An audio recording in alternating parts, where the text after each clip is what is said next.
할렐루야. 오늘도 이렇게 늦은 저녁이지만 그럼에도 오부한거정 예배 나와서 이렇게 현장에서 또 온라인 가운데 예배하신 성도님들 주님의 이름으로 환영합니다. 안산동산교회는 코로나19 상황 가운데서 안전하게 예배드릴 수 있도록 최선을 다하고 있습니다. 몇 가지 당부의 말씀을 드리는데요, 의자에 흰색 천이 덮여져 있는 곳에서만 앉아서 예배해 주시기를 간절히 부탁드리고요, 우리 나무 의자에는 빨간 띠가 둘러져 있는 그 자리에서 함께 예배해 주시면 감사하겠습니다. 그리고 이 마스크는 예배당을 나서는 때까지 벗지 않으시기를 부탁드리고, 또 나가실 때에 우리 목사님의 안내에 따라서 천천히 안전거리를 유지하시면서 나가주시기를 부탁드리겠습니다. 오늘도 우리 하나님께서 우리를 이 자리로 불러주셨습니다. 나의 의지, 또 나의 어떤 간절함 때문에 이 자리에 있을 수도 있다라고 여길 수 있겠지만, 그 모든 상황들, 그 모든 감정들을 주신 건 바로 우리 하나님 아버지일 줄 믿습니다. 그리고 우리의 모든 상황 가운데서 때로는 내가 생각했던 은혜와는 좀 다른 모습일지라도 그 모든 상황이 주님께서 허락하신 은혜였음을 우리가 고백하며 나아가는 귀한 밤 됐으면 좋겠습니다. 우리 함께 찬양하며 나아갑니다.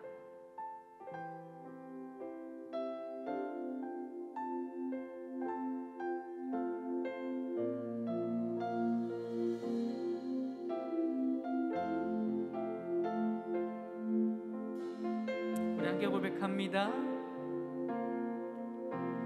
주 나의 모습 보네, 상한 나의 맘 보시네. 주 나의 눈물 안에 홀로 울던 맘 아시네. 우리 한 번 더 고백할까요? 주 나의 모습 보네, 상한 나의 맘 보시네. 주님 나의 눈물 아십니다. 주 나의 눈물 안에 홀로 울던 맘 아시네. 세상 소망, 세상 소망 다 사라져가도 주의 사랑은 끝이 없으니, 살아가는 이 모든 순간이 주의 힘을 나는 믿네. 아멘. 우리 한번 더 1절로 고백합니다. 주 나의 모습 보십니다. 주 나의 모습 보네, 상한 나의 맘 보시네. 우리 주님 우리의 눈물 아십니다. 주 나의 눈물 안에 홀로 울던 맘 아시네. 그렇게 우리 2절로 고백합시다. 주 사랑 내게 있네, 그 사랑이 날 채우네. 아멘. 주네 내게 있네, 그 은혜로 날 세우네. 우리 한 번 더 고백할까요? 주 사랑 내게 있습니다. 주 사랑 내게 있네, 바로 그 사랑이요, 그 사랑이 날 채우네. 주 은혜, 주 은혜 내게 있네. 우리 주님께서 그 은혜로 날 세우네. 세상 소망 다 사라져가도, 세상 소망 다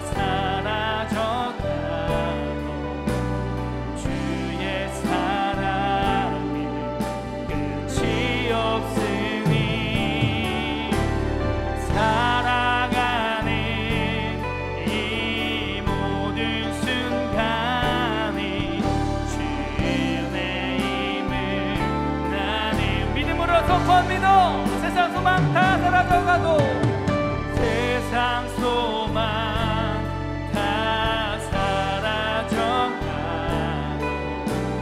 주의 사랑이 끝이 없으니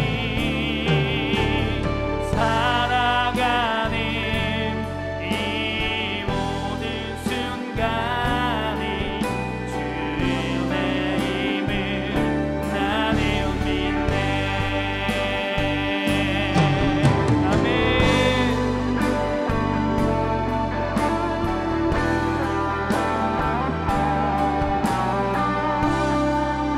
때론 우리가 이해할 수 없는 여러 가지 일들과 상황들이 나에게 닥쳐오지만 그 모든 상황들을 앞서 아시고 우리를 대신에 이기시며 승리하실 그 하나님을 우리가 신뢰하며 나아갑시다.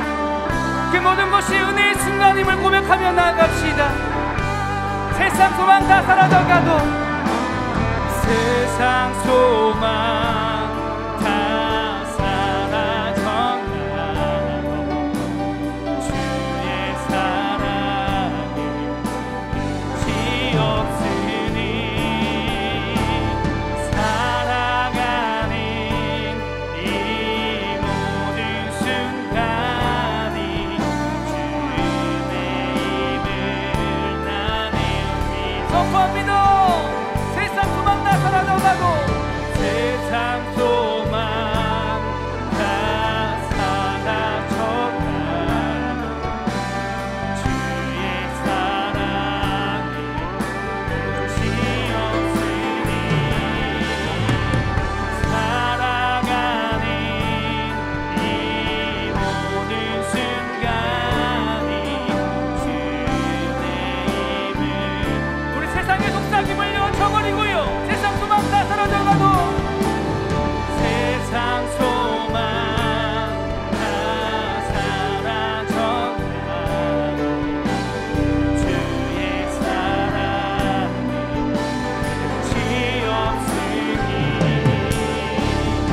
살아가는 이 모든 순간이 주의 힘을 나는 믿네. 세상 소망 다 사라져가도 주의 사랑이 끝이 없으니 살아가는 이 모든 순간이 주의 힘을 나는 믿네. 이 모든 순간에 주님의 은혜의 힘을 나는 믿습니다. 할렐루야, 할렐루야, 할렐루야.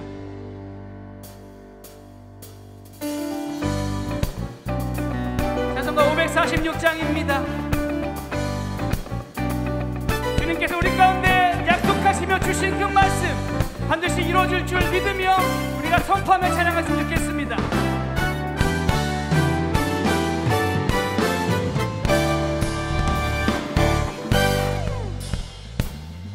주님 약속하신 말씀 위에서 영원토록 주를 찬송하리라. 소리 높여 주께 영광 돌리며 약속 믿고 굳게 서리라. 우리 한 번 더요. 주님 약속하신 말씀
영원하신 말씀이 굳게 서리 굳게 서리 그 말씀이 굳게 서리라. 할렐루야. 세상 기준을 다 버리고 우리가 주님 말씀 가운데 서 있기를 소망합니다.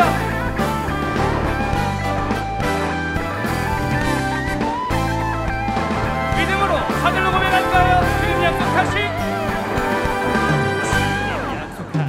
말씀 위에서 성령 인도하는 대로 행하며 주님 품에 항상 안식 얻으며 약속 믿고 굳게 서리. 아멘. 한 번 더. 주님 약속하신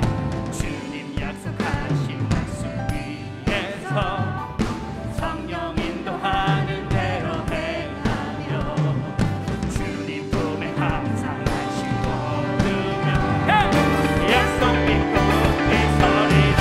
굳게 서리 굳게 서리 영원하신 말씀 위에 굳게 서리 굳게 서리 그 말씀 위에 굳게 서리 굳게 서리 굳게 서리 영원하신 말씀 위에 굳게 서리 굳게 서리 그 말씀 위에 굳게. 여러분들의 목소리로요. 굳게 서리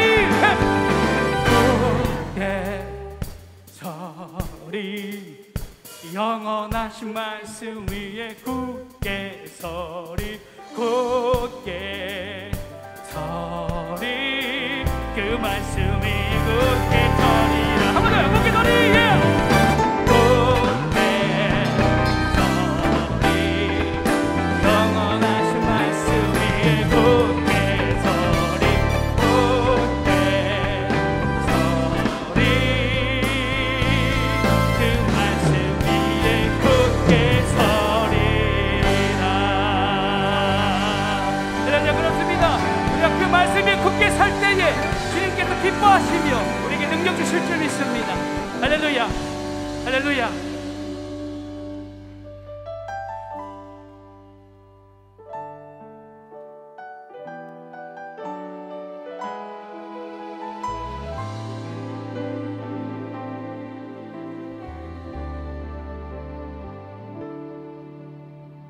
나 주님의 기쁨 내기 원하네. 내 마음을 새롭게 하소서. 새 부대가 되게 하여 주사. 주님의 빛 비추게 하소서. 한 번 더 고백합시다. 나 주님의 기쁨 되기 원하네. 내 마음을 새롭게 하소서. 새 부대가 되게 하여 주사. 주님의 빛 비추게 하소서. 내가 원하는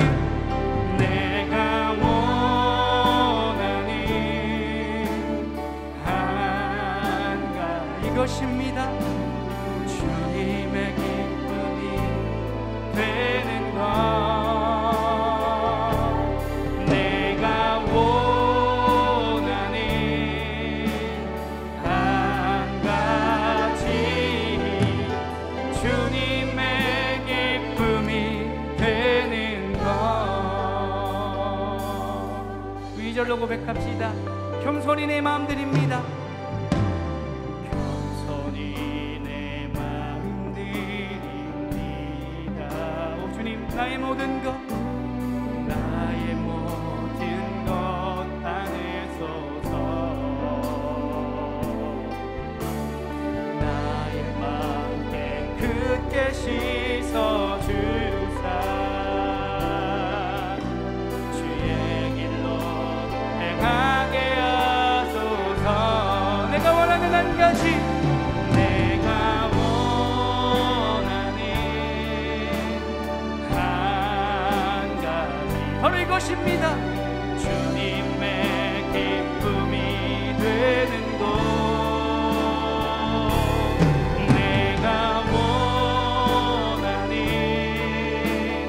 한 가지 주님의 기쁨이 되는 것 내가 원하는 한 가지 내가 원하는 한 가지 주님의 기쁨이 되는 것 내가 원하는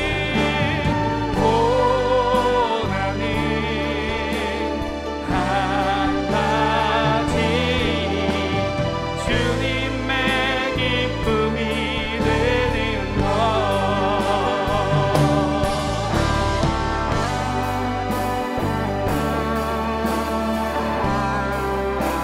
이 시간 우리가 주님을 바라보기 원합니다.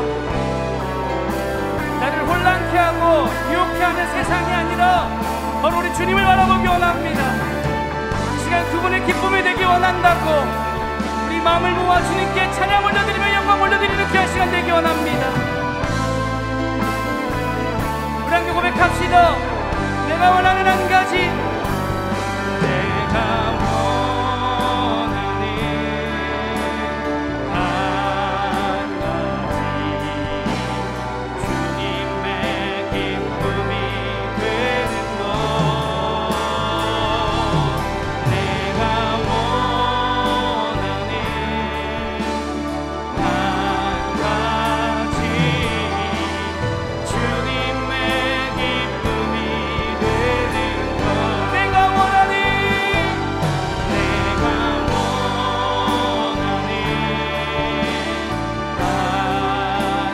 바로 이것입니다. 주님의 기쁨이 되는 것 내가 원하는 한 가지 주님의 기쁨이 되는 것 내가 원하는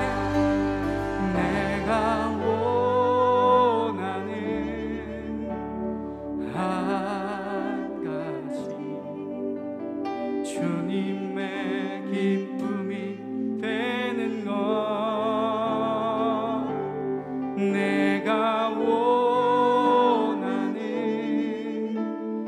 한 가지 주님의 기쁨이 되는 것 주님의 기쁨이 되는 것입니다.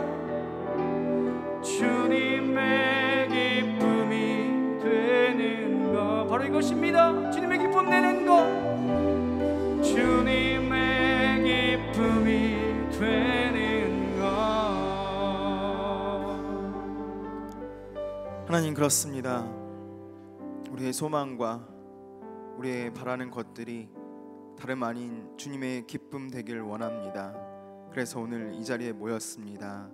또 예배의 자리에 모여 있습니다. 주님, 한 사람도 그냥 돌려보내지 말아주시고 주님의 날개 아래 품어주셔서 아버지, 세상 가운데 헛헛한 심령 있거든 주님의 성령으로 꽉 채워주시고 주님의 말씀으로 채워주셔서 이 험한 세상 주님과 함께 헤쳐나갈 수 있는 우리가 될 수 있도록 주님 붙잡아 주시길 원합니다. 주님, 오늘도 말씀하여 주시옵소서. 주의 종이 듣겠나이다. 그 말씀 가지고 아버지, 세상 끝날까지 내 앞에 있는 경주를 이겨낼 수 있는 우리 모두가 될 수 있도록 주님 함께하여 주실 줄 믿습니다. 아버지, 감사드리며 이 모든 말씀 사랑이 많으신 예수 그리스도인 받들어 기도드립니다. 아멘. 오늘 말씀 보도록 하겠습니다. 오늘 말씀은 느헤미야서 2장 1절에서 5절까지 말씀입니다. 제가 가진 성경으로 구약 728페이지에 있습니다. 느헤미야 2장 1절에서 5절까지 말씀, 구약 728페이지. 저 한 절, 여러분 한 절 읽고 마지막 절 함께 읽도록 하겠습니다. 아닥사스다 왕 제20년 니산월에 왕 앞에 포도주가 있기로 내가 그 포도주를 왕에게 드렸는데 이전에는 내가 왕 앞에서 수심이 없었더니 왕이 내게 이르되 네가 병이 었거늘 어찌하여 얼굴에 수심이 있느냐 이는 필연 네 마음에 근심이 있음이로다 하더라. 그때에 내가 크게 두려워하여 왕께 대답하되 왕은 만세수를 하옵소서.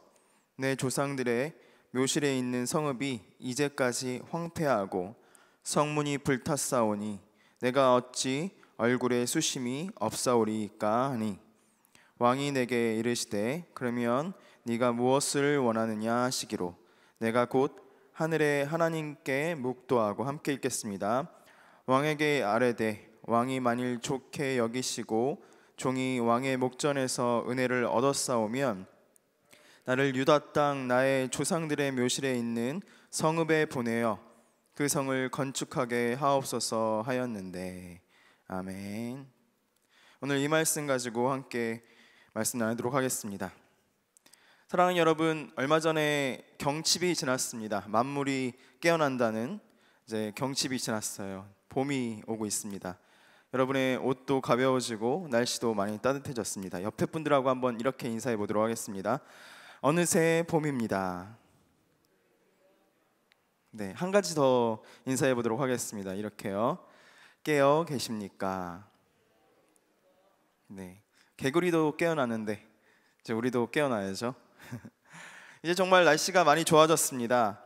봄이 오긴 온 것 같은데, 그렇죠? 봄이 우리 곁에 오긴 온 것 같은데 여느 때와는 조금 다른 느낌의 봄이긴 합니다. 사실 계속해서 누군가에게 빼앗겨버린 하루를 그리고 한날을 살고 있는 것 같은 때가 바로 지금이에요. 이 설교를 준비하면서 또 만물이 소성하고 뭐 경칩이 지나고 그랬잖아요. 꽃봉오들이 우리들이 막 이렇게 막 꽃망울 터뜨리려고 하고 있고 그런 것들을 보면서 시가 한 편 떠올랐습니다. 근데 기쁜 시가 아니에요.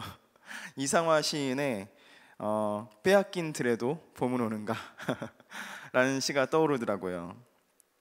이 시가 제가 찾아보니까 1926년 일제치하에서 우리 조국을 바라보면서 안타까워하면서 이 이상화 시인이 지은 시였습니다. 그 첫 번째 식구가 이렇습니다. 지금은 남의 땅 빼앗긴 들에도 봄은 오는가. 이것이 첫 식구였어요. 오늘 이 성경의 본문 속에 살아가는 이스라엘 백성이 그 마음 속에 이런 생각이 들었을 것 같습니다. 그 울부짖음이, 그 통탄이 바로 이것이었을 것 같아요. 진짜 이 나라, 이 땅 가운데도 이 민족의 봄은 다시 오는가? 다시 우리는 다시 피어나고 다시 일어설 수 있는가? 이 생각을 이 느헤미야가 사는 이스라엘 백성들이 했을 것 같습니다. 어찌 보면 느헤미야서는 이 이스라엘 백성의 외침에 대한 하나님의 응답으로 보여요. 느헤미야의 뜻이 무엇인지 아십니까, 여러분? 여호와께서 위로하신다 라는 뜻이에요. 다시 말해서 하나님께서 이스라엘 백성에게 말씀하시는 거예요. 느헤미야를 통해서. 너희의 삶이 지금 칠흑 같은 어둠이지, 온기라고는 찾아볼 수 없는 시린 겨울 같은 차가움이 가득하지. 내가 너희를 불쌍히 여기마, 내가 널 위로하마 하는 하나님의 응답인 것입니다. 하나님께서 이 느헤미야 서를 통해서 우리에게도 같은 위로를 허락해 주실 줄 믿습니다. 요즘 우리의 삶을 보면 우리의 삶의 현장도 이스라엘처럼 처참하게 무너져 있는 것 같아요. 예전에 그 어려운 환경 속에서, 지금보다 더 경제적으로 어렵고 그런 환경 속에서도 주님 붙들고 영혼들을 막 살려내었던 어떤 분이 경제적인 파탄과 또 그에 따른 영적 침체로 주일 예배조차도 드리고 있지 못하다는 얘기를 듣고 가슴이 너무 아팠습니다. 이런 얘기들을 들으면, 코로나 때문입니다 막 이런 얘기를 들으면 가슴이 막 터질 것 같아요. 예전에는 정말 뜨겁게 기도하시던 분들이 무너져 있습니다 이런 얘기를 들으면 정말 미칠 것 같습니다. 어떻게 할 수가 없는데 지금 만날 수조차 없는데 제대로 넘어져 있다고 하니까 가슴이 너무나 아파요. 또 예전에는 말씀과 기도로 늘 은혜 가운데 충만해서 그 말씀과 기도로 울며 불며 은혜 받던 우리 권사님들이 하나님만 믿습니다 이렇게 하셨던 그 권사님들이 이젠 나만 믿어요 하는 임영웅으로부터 위로를 받고 있다고 하니까 정말 우픈 현실이 아닐 수 없습니다. 가슴이 아파요. 그 얘기를 듣는데도 가슴이 아프더라고요. 또 어떤 분들은 온라인 예배 드리는 것이 너무 좋대요. 너무 좋다고 합니다. 핸드폰만 켜놓으면 놀러 가면서도 차 안에서도 예배를 드릴 수 있으니까 그렇게 좋을 수가 없대요. 여기 있는 분들은 그러지 마십시오. 코로나 처음에는 그랬습니다. 우리가 무너진 것을 스스로 체험하지 않았습니까? 우리가 이것밖에 안 되는구나. 그것을 우리가 알았어요. 그렇다 보니까 스스로 깨어나려고 막 발버둥치고 노력했는데 이제는 막 그것이 일상이 되다 보니까 내가 얼마나 무너졌는지조차도 모르고 그냥 계속해서 무너져 내리고 있는 거예요. 사랑하는 여러분, 바라고 원하기는 이 느헤미야가 성벽을 재건하고 하나님께서 이스라엘을 일으키시는 모습을 보면서 우리의 잠든 영혼도 다시 깨어나고 또 우리의 이 마음속에 있는 겨울에도 지금은 남의 땅이 되어버린 것 같은 우리의 마음밭에도 다시 한번 그리스도의 계절이 오기를 소망합니다. 아멘. 자, 지금 하나님께서는 무엇을 하고 계십니까? 이 암흑 같은 이스라엘에 봄이 오게 하시기 위해서 다른 것이 아니라 성벽을 재건하려 하고 계십니다. 지난주 설교 들으셨을 텐데요, 1차 포로 귀환을 통해서는 하나님께서 성전을 재건시키십니다. 그리고 2차를 통해서는 무엇을 재건하셨죠? 말씀과 말씀의 공동체를 재건하시고요. 3차 느헤미야를 통해서는 하나님께서 성벽을 재건시키시는 거예요. 성벽에 의미가 있습니다. 성벽에 무슨 의미가 있었죠? 성벽에 보호의 의미가 있었습니다. 우리가 선물을 하려고 할 때 알맹이가 아무리 좋으면 뭐합니까? 그 중요한 알맹이가 포장이 덜 돼서 잘 이렇게 보호되지 않아서 막 땅에 던져지면 어떻게 돼요? 다 깨지고 말잖아요. 우리가 하나님 앞에 정말 예배라는, 우리의 마음이라는, 우리의 성전이라는 것을 하나님께 드리고 싶은데 우리 안에 보호장치가 없다면, 우리 안에 알맹이가 하나님께 드려지고 싶은데 우리를 보호해 줄 아무것도 없다면 우리가 어떻게 하나님께 마음을 전할 수가 있겠어요? 똑같습니다. 이스라엘 백성도 하나님께 정말 사랑합니다 하는 그 마음을 전하고 싶은데 주위의 백성들이 이스라엘 백성들을 가만두지 않는 거예요. 이리 치이고 저리 치이고, 하나님께서 그 마음을 지켜주시기 위해서 지금 성벽을 세워주시려고 하고 있는 것입니다. 사랑하는 여러분, 우리의 마음속에 성전과 우리도 똑같이 말씀을 회복해야겠는데 그 알맹이를 지켜줄 성벽이 무너져서 지금 무기력하게 넘어져 계시진 않습니까? 한번 돌이켜 보시길 바라요.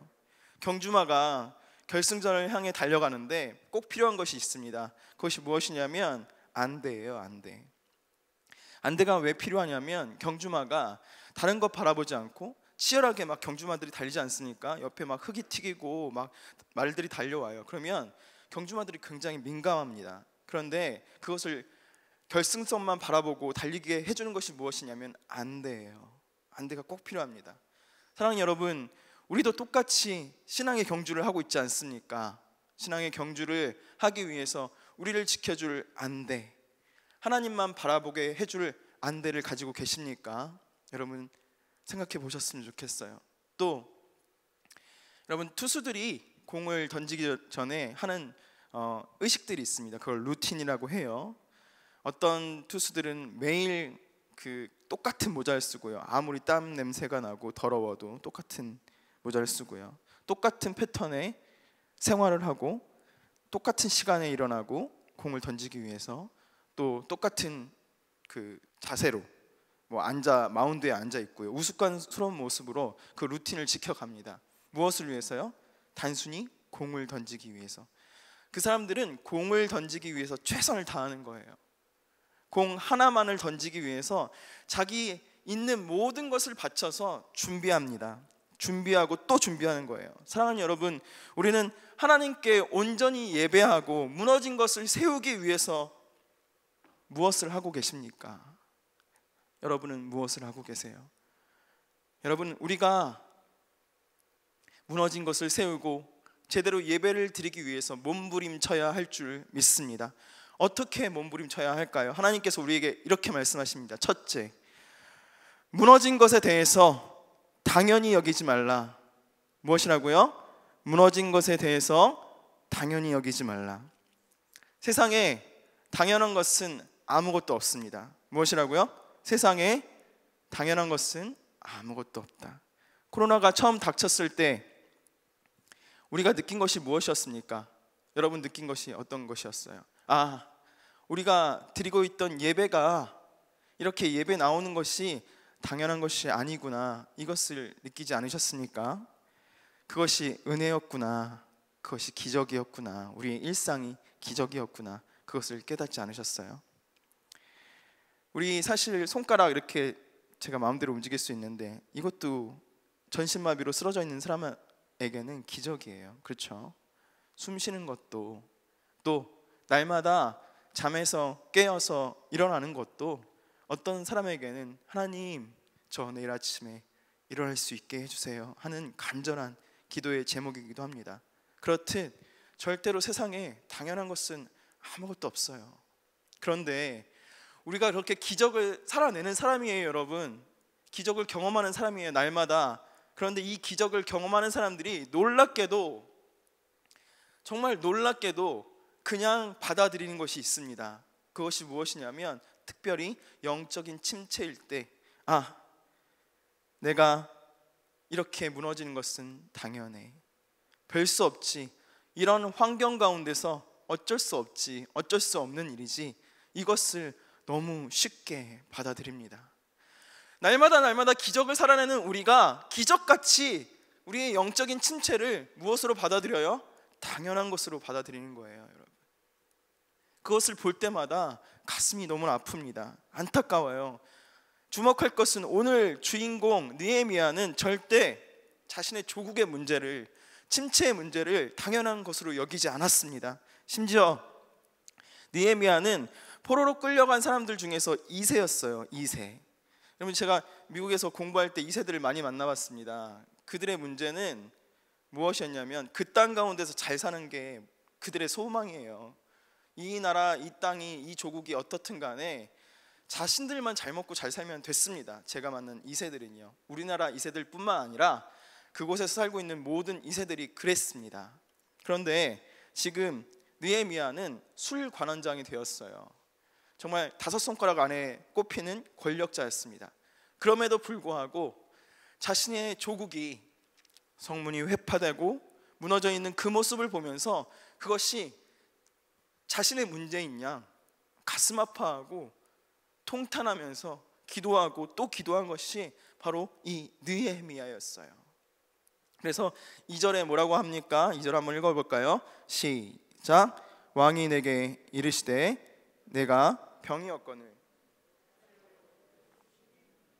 이는 필연 내 마음에 근심이 있음이로다 하더라. 그때에 내가 크게 두려워하여. 이렇게 되어 있습니다.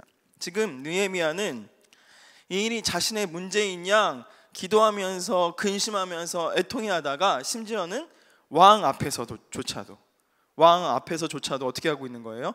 인상을 찌푸리고 있는 거예요. 사랑하는 여러분, 이 당시 페르시아, 전 세계를 통치하는 페르시아 왕 앞에서 인상을 쓴다는 것은, 그것도 왕이 그 신하가 왕한테 그 왕이시여 어디가 불편하십니까? 이렇게 물어본 것도 아니고 왕이 신하한테 지금 물어보고 있는 거예요. 네 얼굴이 좋지 않다, 무슨 문제 있니? 이렇게 물어보고 있는 거예요. 이것은 그냥 그 신하가 잘려도, 그리고 목숨을 잃어도 뭐 당연한 일이었습니다. 그래서 뭐라고 말해요? 여기 내가 크게 두려워하여, 이런 말이 써 있죠. 죽을 정도로, 쫓겨날 정도로 엄청난 일이었어요. 그럼에도 불구하고 느헤미야에게 그 속마음을 속일 수 없을 만큼 정말 이스라엘의 상태를, 이스라엘의 그 모습을 안타까워하는 모습이 느헤미야 가운데 있었던 것입니다. 사랑하는 여러분, 여러분은 지금 여러분의 마음속에 성전의 상태를, 성벽의 상태를 지켜보고 계십니까? 어떻게 진정한 예배가 이 안에서 드려지고 계십니까? 정말 뜨겁게 하나님을 부르짖고 이 입술에서는 찬송이 끊이지 않으며 내 생활 속에서는 감사가 넘치고 있습니까? 아니, 그렇지 못하다면 혹시 여러분 그것 때문에, 내가 그렇게 드리고 있지 못한 것 때문에 아파하고는 계십니까? 한번 생각해 보셨으면 좋겠어요. 하나님께서 이렇게 말씀하십니다. 우리에게 이사야서에서 이 백성은 나를 위하여 지었나니 나의 찬송을 부르게 하려 함이라, 이렇게 말씀하셨고, 또 너희는 택하신 족속이요 왕같은 제사장들이요 거룩한 나라요 그의 소유된 백성이니 이는 너희를 어두운 데서 불러내어 그의 기이한 빛에 들어가게 하신 이의 아름다운 덕을 선포하게 하려 하심이라, 이렇게 하나님께서 말씀하시는데, 우리가 택하신 족속이요 거룩한 나라요 그의 소유된 백성이라 아름다운 덕을 선포하게 하겠다, 내 찬송이 되겠다, 이렇게 말씀하시는데, 찬송은커녕 아름다운 덕을 선포하기는커녕 우리가 쓰러져서 독사의 자식들아 책망 들었던 서기관들과 바리새인과 같이 외식하며 있진 않습니까? 아니, 외식하는 것을 떠나서 이제는 화인 맞아서 내가 병든지도 모른 채 그렇게 그냥 뻔뻔하게 하나님께, 하나님 어쩌라고요? 내가 이렇게 쓰러져 있는데 어쩌라고요? 이렇게 혹시 하고 있진 않은지 돌아보셨으면 좋겠습니다. 다시 한번 말씀드립니다. 정신 차리세요. 다시 한번 말씀드립니다. 세상에 당연한 것은 있다 없다? 없다. 세상에 당연한 것은 없습니다. 무너짐이, 우리의 영적인 무너짐이 당연하지 않습니다. 여러분의 무너진 자리에서 일어나서 이제는 하셔야 할 것이 있습니다. 그것이 무엇이냐면 히브리서 12장 4절, 너희가 죄와 싸우되 아직 피 흘리기까지는 대항하지 아니하였고, 하나님께서 말씀하셨는데, 우리의 무너진 자리에서 일어나서 이제는 우리가 무엇이 우리를 무너뜨리는지, 어떤 죄가 우리를 넘어뜨리는지 그 죄와 싸우되 죽기까지 싸우시는 여러분 되시길 예수님의 이름으로 축복합니다. 여러분, 그것이 음란입니까? 술입니까? 아니면 다른 어떤 문제입니까? 나의 탐욕입니까? 욕심입니까? 아니면 뻔뻔한 나의 그 무능력함, 무력함입니까? 여러분, 우리가 싸워야 하는 것입니다. 잊지 마세요. 우리가 무너져 있는 것이, 넘어져 있는 것이 당연한 일이 아닙니다. 두 번째, 하나님께서는 뭐라고 말씀하십니까? 우리에게 하나님의 선하심을 믿고 기도하라 말씀하십니다. 사랑하는 여러분, 신앙이 무엇입니까? 우리가 믿는 신앙이 무엇입니까? 신앙은 하나님의 살아계심에 대한 담대한 확신입니다. 그리고 신앙이라는 것은 그 담대한 확신 가운데 있는 사람, 살아계심을 믿는 사람 가운데 하나님께서 도와주실 것이라는 것을, 기도할 때 하나님께서 도와주실 것이라는 것을, 응답하실 것이라는 것을 믿는 확신입니다. 여러분, 우리가 믿는다면, 그 살아계신 하나님을 믿는다면 어떻게 기도하지 않을 수가 있습니까? 하나님께서 기도만 하면 응답하시는데, 우리와 함께 해주신다고 말씀하시는데 어떻게 우리가 그것을 쉴 수 있겠습니까? 2장 4절 한번 읽어볼까요?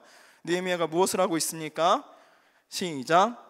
왕이 내게 이르시되 그러면 네가 무엇을 원하느냐 하시기로 내가 곧 하늘의 하나님께 묵도하고, 이렇게 되어 있습니다. 아마도 지금 느헤미야는 왕과 대화하면서 그 즉시 마음속으로 지금 왕이 무엇을 원해? 이렇게 했을 때 자기의 생각을 하지 않고 말하지 않고요, 곧바로 무엇을 했습니까? 곧바로 기도하고 있는 거예요. 그 자리에서 기도하면서 하나님께 지혜를 구했을 것입니다. 신앙생활에 무너져 계신 분들 보면 코로나 때문에 교회 와서 부르짖지도 못하고 이 찬양하면서 이렇게 예배드리지 못하니까 계속 침체됩니다. 목사님, 어쩔 수가 없어요. 기도하고 싶어도 기도할 기회가 없습니다. 이렇게 말씀하시는 분들이 있습니다. 그런데 지금 느헤미야는 아주 짧은 시간도 기도를 쉬지 않았고 놓치지 않았습니다. 느헤미야 1장 4절을 보면요, 이렇게 말을 하고 있어요. 내가 이 말을 듣고 앉아서 울고 수일 동안 슬퍼하며 하늘의 하나님께 금식하여 기도하여, 이렇게 되어 있습니다. 무슨 말이에요? 그의 처소가, 그의 서 있는 곳이, 그의 생활한 장소가 기도의 장소였다는 것입니다. 여러분, 다른 곳이 필요 없었어요. 느헤미야에게는 자신이 서 있는 곳, 누군가와 대화하는 그 자리, 밥을 먹는 자리, 생활하는 자리가 바로 기도의 자리였다는 것입니다. 여러분, 지금 다시 한번 주님 앞에 일어서시고 싶으십니까? 주님의 도움이 필요하십니까? 그렇다면 바로 지금 여러분이 계시는 그 자리에서 무릎 꿇으시길 바랍니다. 엎드리세요.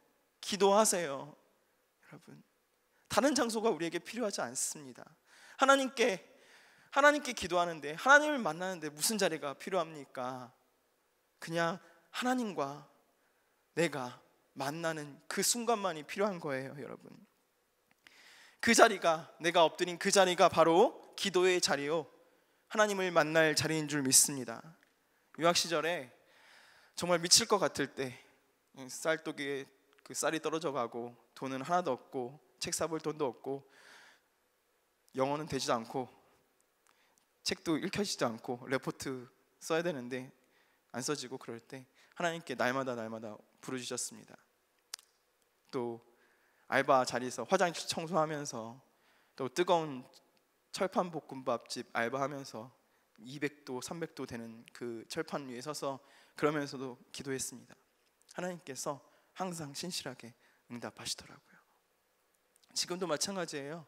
지금도 기도할 자리가 필요한데, 힘들 때 애들 다 자고 나서 침대 곁에, 아니면 그마저도 안 되면 그냥 거실 바닥에 엎드려서, 납작 엎드려서 하나님 필요합니다, 주님이 필요합니다, 이렇게 엎드립니다. 여러분, 기도할 장소가 없으십니까? 여러분의 그 자리에 엎드리세요. 하나님께서 그 자리에 찾아가십니다. 하나님께서 함께 하십니다. 내 목소리를, 내가 아무리 작은 소리로 하나님께 울부짖어도 하나님께서는 그 소리를 찰떡같이 알아들으세요.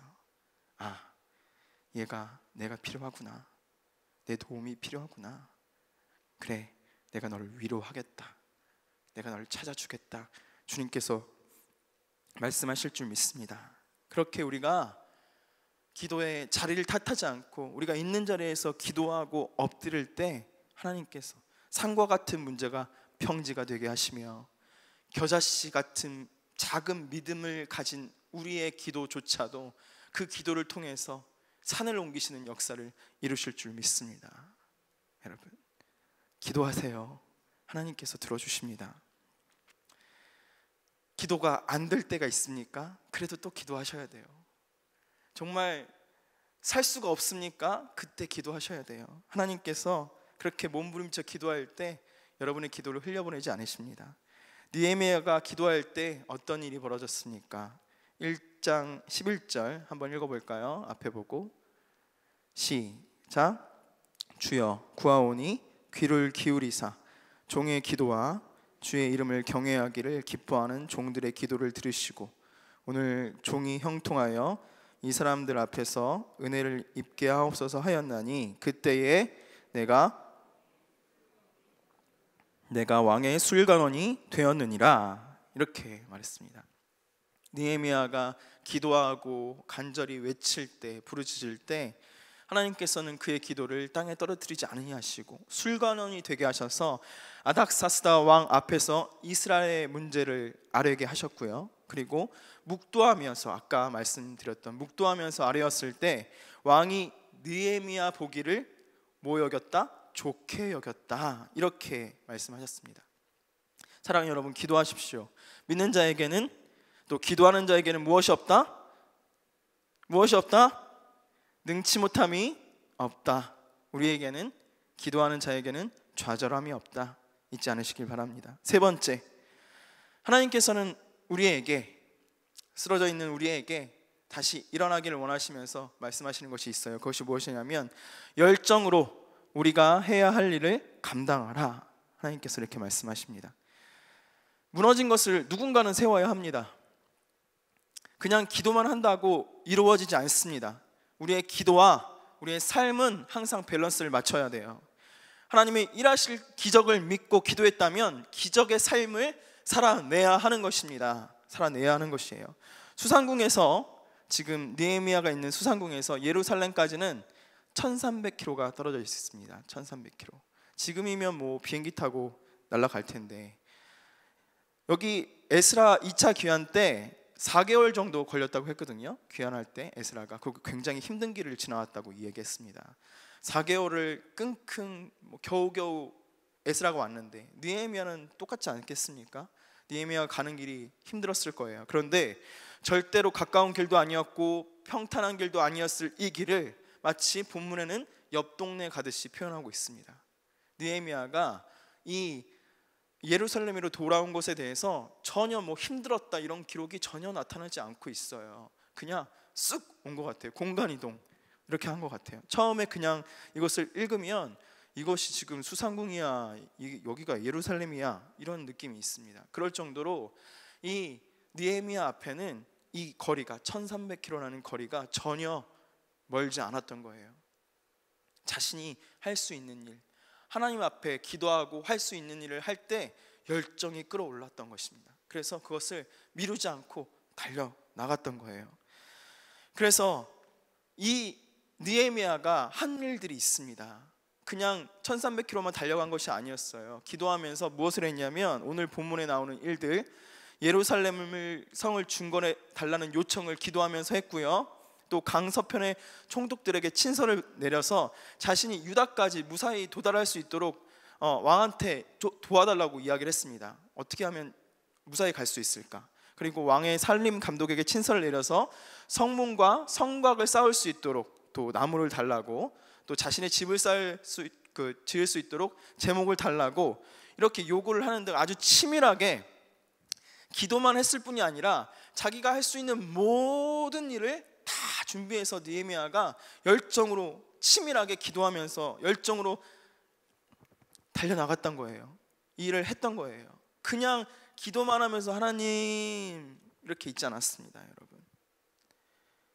진짜 치밀하게 준비하면서 기도하면서 지혜를 구하면서 이것이 필요할까? 저것이 필요할까? 하나님 무엇이 필요하죠? 물으면서 계속 기도하면서 자신이 할 수 있는 모든 것을 했던 것이 바로 느헤미야였습니다. 사랑하는 여러분, 여러분이 지금 기도하시는 것이 있으십니까?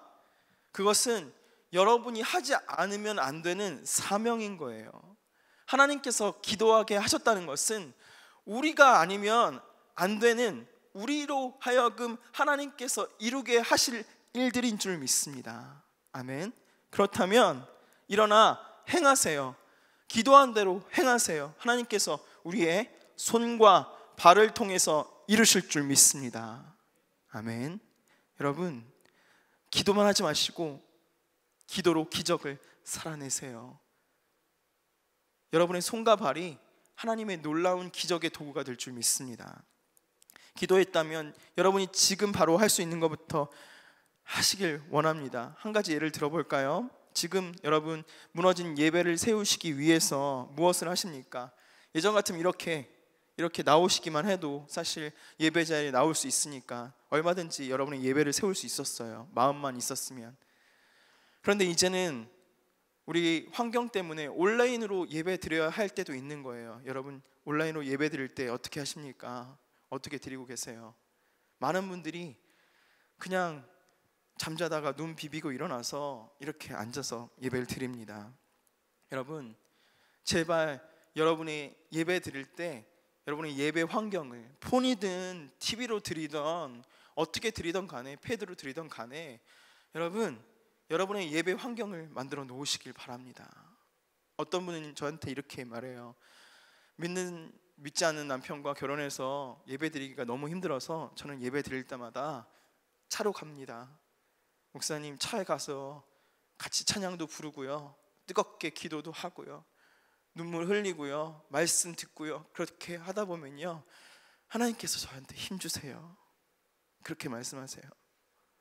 여러분, 몸부림치셔야 합니다. 그냥 그 자리에 있으면 그냥 그 자리에서 망하는 거예요. 예배 드릴 수 없다면 드릴 수 있도록 여러분이 만들어야죠. 차라도 가셔야죠. 화장실이라도 가셔야죠. 어디로든 가셔야죠. 예배 드릴 수 있는 공간으로 가셔야죠. 왜? 예배 드릴 수 없습니다, 가족들과 예배 드리기 힘들어요, 이 얘기만 하고 계십니까? 여러분, 제발 여러분 자리에 일어나서 잠옷 입고 예배 드리지 마세요. 예배가 무엇입니까? 하나님을 만나는 최고의 순간 아닙니까? 우리 인생의 최고의 순간이 예배 아닙니까, 여러분? 영화에서 이런 말 있었죠. Manners makes man, 이런 말이 있습니다. 매너가 사람을 만든다, 태도가 사람을 만든다, 이 말이에요. 저한테 이런 말을 하실 수도 있습니다. 뭐 옷차림이 무슨 상관입니까? 목사님, 마음만 향해 있으면 되죠. 그렇지 않아요, 여러분. 우리의 태도가 우리의 마음을 만들기도 합니다. 여러분, 제발 눈곱도 떼지 않은 모습으로 예배 자리에 앉지 마세요. 부탁드립니다. 여러분이 그 예배 가운데 만나는 하나님은 우리 대통령보다도, 우리의 사업장의 사장보다도, 그 옆집 아저씨보다도 더 위대한 분 아니십니까, 여러분? 옆집 사람 만나도 내가 눈곱은 떼고 만나는데, 대통령을 만나면 하물며 나의 최고의 옷을 입고, 아니 양복이라도 한 벌 맞춰서 만날 텐데, 여러분, 날마다 최고의 순간 제일 위대한 분을 만나시면서 어떻게 마음도 준비하지 않고 눈곱도 떼지 않고 옷은 잠옷을 입고 만나겠습니까, 여러분? 여러분이 할 수 있는 모든 것들로 발버둥 치셔야 합니다. 그래야지 살 수 있습니다, 여러분. 마지막으로 하나님께서는 여러분이 다시 일어서기 위해서 반대 세력의 비웃음과 방해에 흔들리지 말라, 이렇게 말씀하십니다. 느헤미야가 예루살렘에 도착해서 성문을 건축할 때 모두가 환영한 것은 아니었습니다. 모두가 환영한 것이 아니었어요. 18절 한번 읽어볼까요? 시작. 또 그들에게 하나님의 선한 손이 나를 도우신 일과 왕이 내게 이른 말씀을 전하였더니 그들의 말이 일어나 건축하자 하고 모두 힘을 내어 이 선한 일을 하려 하매, 막 건축하려 할 때, 이제 막 힘을 내려고 할 때, 선한 일을 하려고 할 때 누가 등장합니까? 방해 세력이 등장하는 거예요. 여기 오늘 느헤미야에게는 누가 등장했습니까? 사마리아의 총독이었다고 하는 산발락과 그의 부관 도비아가 등장합니다. 산발락과 도비아는 그 당시 팔레스타인 지역에서 굉장히 좀 힘을 발휘하고 있었던 것 같아요. 원래 페르시아 제국은 자치권을 인정했습니다. 그래서 거기에 왕이 있고 거기에 뭐 총리 같은 것이 있으면 그냥 통치할 수 있게끔 해줬어요. 그런데 예루살렘은 아직 성벽이 갖춰지지 않았고 조그만 나라의 모습을 갖추지 못했기 때문에 옆에 있는 사마리아가, 또 이 산발락과 도비아가 통치하는 그쪽 지역이 이 예루살렘까지 수탈하고 또 거기에 영향력을 미치고 있었습니다. 정치 세력, 엄청난 정치 세력을 갖고 있었어요. 만약에 느헤미야가 이곳에 와가지고 이곳을 성벽을 재건하면 이곳을 그냥 고스란히 잃는 것과 마찬가지예요. 자신의 힘을 발휘할 수 없었어요. 그렇기 때문에 산발락과 도비아는 무슨 일을 써서라도, 무슨 방해를 해서라도 이곳을 무너뜨리고 싶었습니다. 그리고 짓지 못하게 만들고 싶었어요.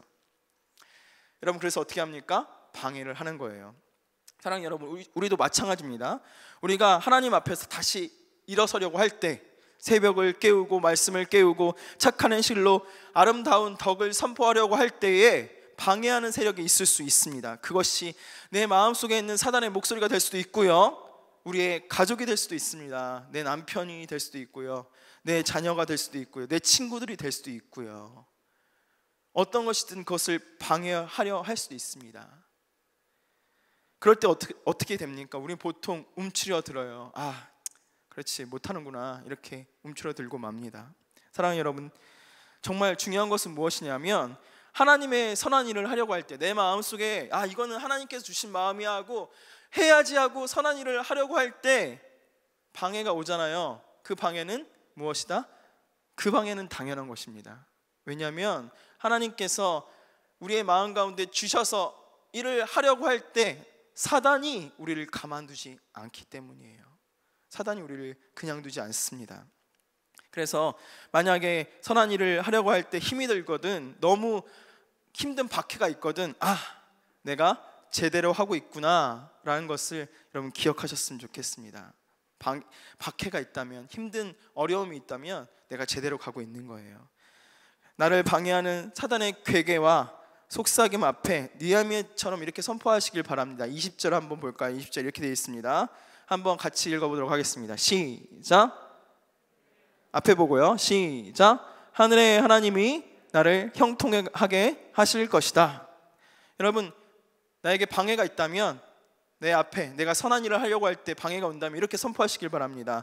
하늘의 하나님이 나를 형통하게 하실 것이다. 너는 아무 권세도 없다, 아무 소유권도 없다. 이렇게 담대하게 선포하시는 여러분 되셨으면 좋겠어요. 여러분, 당당하십시오. 주의 백성이 어두운 가운데서, 실패해서, 좌절해서, 눈물에서 일어서는 것은 하나님께서 축복하신 일인 줄 믿습니다. 이제는 그 무너짐에서 일어나서 새벽 이슬같이 주님 앞에 당당히 나아가시는 성도님들 다 되시길 예수님의 이름으로 축복합니다. 말씀을 정리하도록 하겠습니다. 느헤미야는 지금 무너진 성벽을 쌓으면서 이스라엘 공동체를 일으키려고 하고 있습니다. 저는 느헤미야가 공동체를 일으키려 했던 그 말씀을 통해서 우리 개개인의 모습을 돌아보기를 원했어요. 왜냐하면 각 개인이, 우리 개개인 여기 계시는 분들이, 나 한 사람이 바로 공동체의 시작이기 때문입니다. 내가 설 때 우리 가정이 설 수 있습니다. 내가 설 때 우리 셀이 설 수 있습니다. 내가 설 때 우리 지역이 설 수 있고요. 내가 설 때 이 동산교회가 서고요. 이 나라, 이 땅, 이 민족이 설 수 있는 줄 믿습니다. 여러분, 내가 서야 돼요. 아무것도 아닌 것 같은 내가 정신을 차릴 때 우리 민족이 달라집니다. 우리 자녀들이 달라집니다. 우리 가정이 달라지는 거예요. 여러분, 우리는 예배자입니다. 우리가 주님의 말씀 가운데서 이 안에 성전이 제대로 서 있습니까? 성벽은 제대로 세워져 있습니까? 혹시 우리의 본질을 지키기 위한 루틴이 안대가 벗겨져 있지는 않습니까? 한번 돌이켜 보셨으면 좋겠어요. 우리 생활 속에서 실패와 좌절이 너무나 당연시 되어 있지는 않습니까? 혹시 우리가 하나님께 기도하지 못하고 있지는 않습니까? 우리가 해야 할 일들을 하지 않고 있지는 않습니까? 여러분, 방해 세력 앞에, 방해 세력이 코웃음만 치면 벌벌 떠면서 뒤로 주춤주춤 물러서진 않습니까? 여러분, 오늘 말했던 4가지를 잊지 않으셨으면 좋겠습니다. 그것을 가지고 몸부림칠 때 하나님께서 우리의 무너진 성벽을 다시 세워주실 것이고, 우리의 무너졌던 성전이, 말씀들이 다시 살아날 줄 믿습니다. 그리고 그 다시 세워진 재건된 여러분 한 사람 한 사람을 통해서 여러분의 셀들이, 가정들이, 지역들이, 우리 교회가, 이 나라, 이 민족이 다시 살아날 줄 믿습니다. 이 나라, 이 땅 가운데 빼앗긴 들과 같은 이 나라, 이 땅 가운데 주님께서 다시 봄을 허락해 주실 줄 믿습니다. 우리 이 시간 찬양하면서 기도하도록 하겠습니다. 우리 가슴에 손을 얹고 한번 찬양해 볼까요?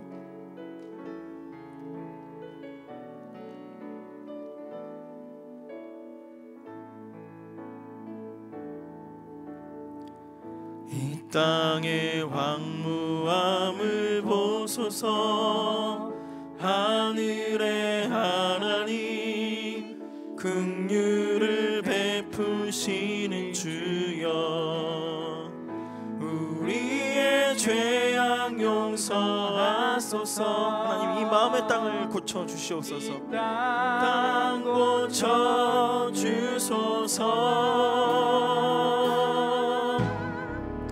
이제 우리 모두 하나 되어 이 땅에 무너진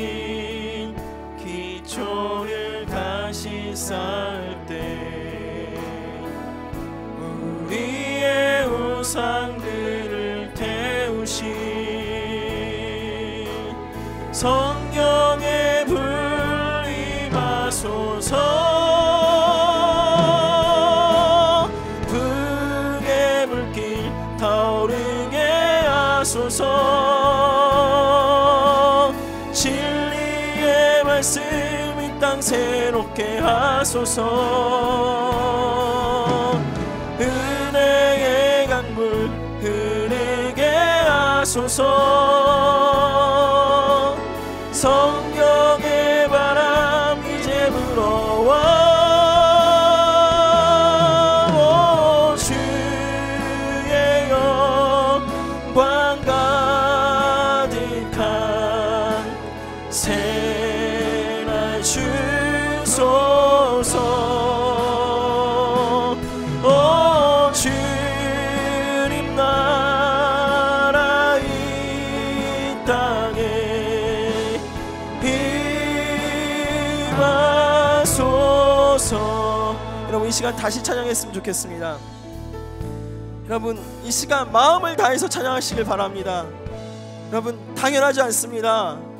우리가 목소리가 낮게 찬양하는 것이, 우리의 가심이 식어져 있는 것이 당연하지 않습니다. 하나님 다시 한번 이 땅을 부흥시켜 주시옵소서. 나를 통해서, 나를 시작으로, 이 마음을 시작으로 아버지 이 교회와 이 땅과 우리 셀과 우리 지역과 우리 교회를 다시 한번 부흥시켜 주시옵소서 하는 마음으로 다시 한번 뜨겁게 찬양하도록 하겠습니다. 가슴에 손을 얹고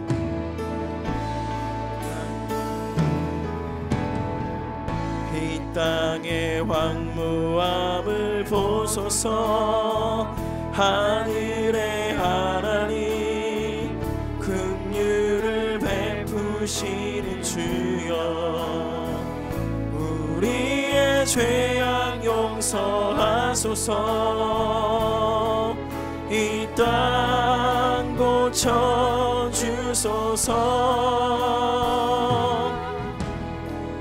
이제 우리 모두 하나 되어 이 땅에 무너진 기초를 다시 쌓을 때 우리의 우상들을 태우실 성령의 불 임하소서.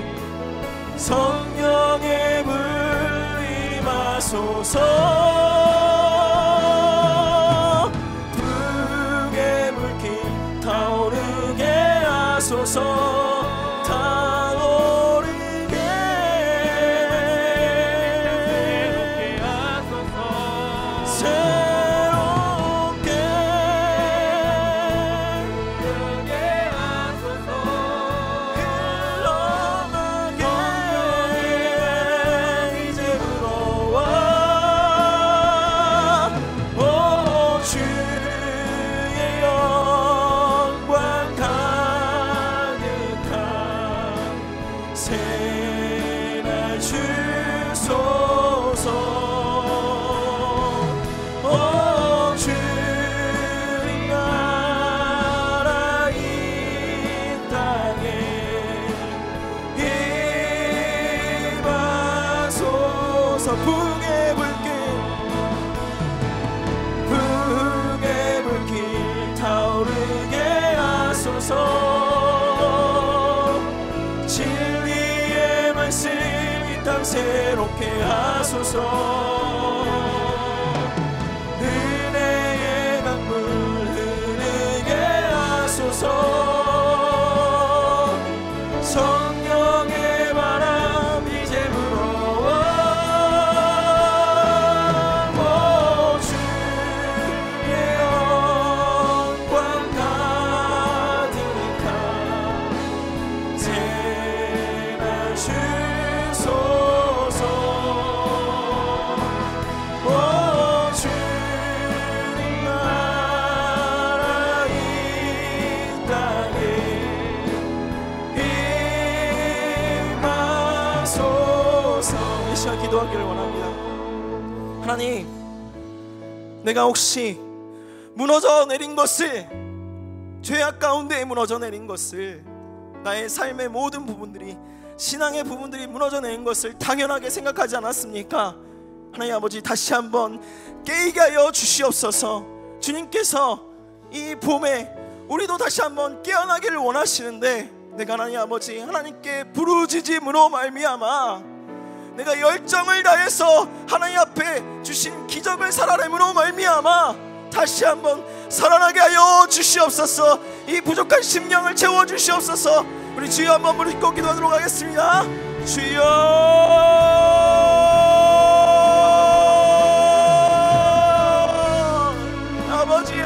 아버지께서 붙잡아 주시기를 원합니다. 우리가 싸우되, 죄와 하나님께 아버지 죽기까지 피 흘리기까지 싸우지 아니하였음을 주님께 고백드립니다. 무엇이 나를 무너지게 만들었습니까? 하나님 아버지, 당연한 것은 아무것도 없는데 내가 하나님 아버지 그것을 너무나 당연스럽게 생각하고 할 수 없어 그렇게 체념하지는 않았습니까? 하나님 아버지, 다시 한번 이 땅 가운데, 나의 마음의 땅 가운데 부흥을 허락하여 주시옵소서. 아버지, 그리하여서 하나님을 부르짖고 다시 하나님을 찾고, 하나님 아버지, 내가 주님 안에서 새로운 삶을, 영생을 얻으며 살아갈 수 있도록 주님 붙잡아 주시기를 원합니다. 긍휼히 여겨 주시옵소서. 불쌍히 여겨 주시옵소서. 이 연약한 심령을 불쌍히 여겨 주시옵소서. 오 주여, 불쌍히 여겨 주시옵소서. 하나님 아버지께서 함께하여 주시기를 원합니다. 하나님, 잠들어 있으니까 깨게 하여 주시옵고, 모든 생명들이 소성하는 이 봄에 나의 심령도 다시 한번 깨어나 하나님께 예배하고 엎드리는 우리의 모습이 될 수 있도록 주님 붙잡아 주시기를 원합니다. 하나님 아버지, 저들 가운데 그냥 들지 말아 주시옵고, 하나님 아버지, 기도의 힘을 부어주시고 기도가 살아날 수 있도록 주님께서 붙잡아 주시며, 하나님 아버지, 우리를 통하여서 하나님 아버지 우리가 깨어남으로 말미암아 아버지 우리 스텔들이 살아나고 우리 지역이 살아나고 하나님 아버지 이 교회가 깨어날 수 있도록 주님 역사하여 주시옵소서. 불쌍히 여겨 주시옵소서. 하나님 아버지, 어떠한 것을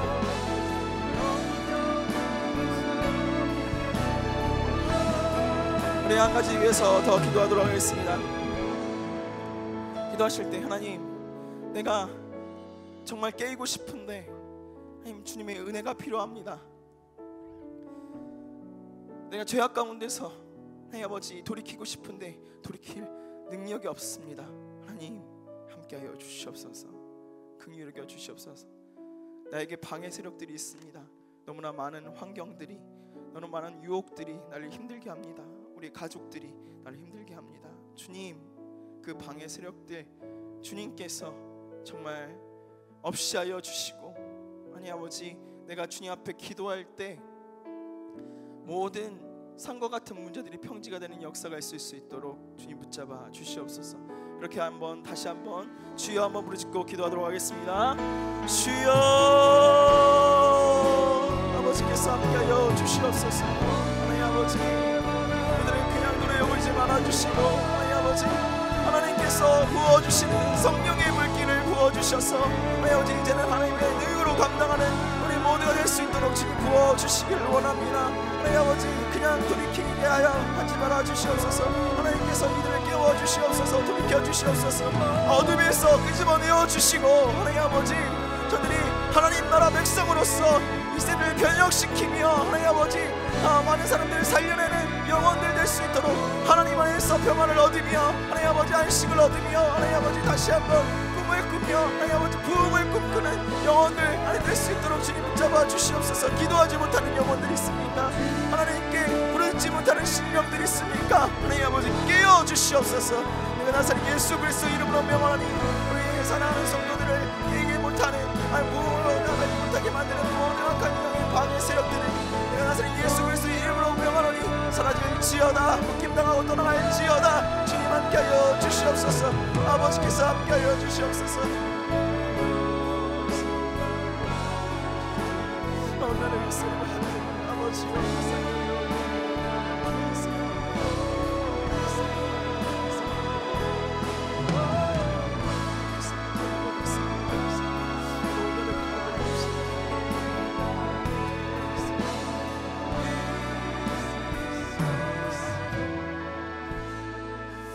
하나님 아버지, 감사합니다. 오늘도 주님 자리에 나왔습니다. 기도합니다. 하나님 아버지, 당연한 것이 없음을 다시 한번 주님께 아뢰옵니다. 아버지, 우리의 무너져 있는 것을 하나님께 아뢰고 우리의 있는 자리에서 최선을 다하며 아버지께 나아가기에 부족함이 없는 영혼들 될 수 있도록 주님 세워 주시옵소서. 이들을 통해서 아버지 잠자던 영혼들이 깨어나고 살아나고 아버지 다시 한번 주님을 찾는 역사가 주님의 구원의 방주로 달려나가는 역사가 있을 수 있도록 주님 붙잡아 주시길 원합니다. 아버지 감사드리며 이 모든 말씀 사랑이 많으신 예수 그리스도를 받들어 기도드립니다. 아멘. 이제는 우리 주 예수 그리스도의 은혜와 하나님 아버지의 놀라우신 사랑과 성령님의 위로 교통 충만하신 은혜가 오늘 하나님 앞에 나와서 예배를 드리고 들어가는 모든 심령들 위해 이제로부터 영원토록 함께 있을지어다. 아멘.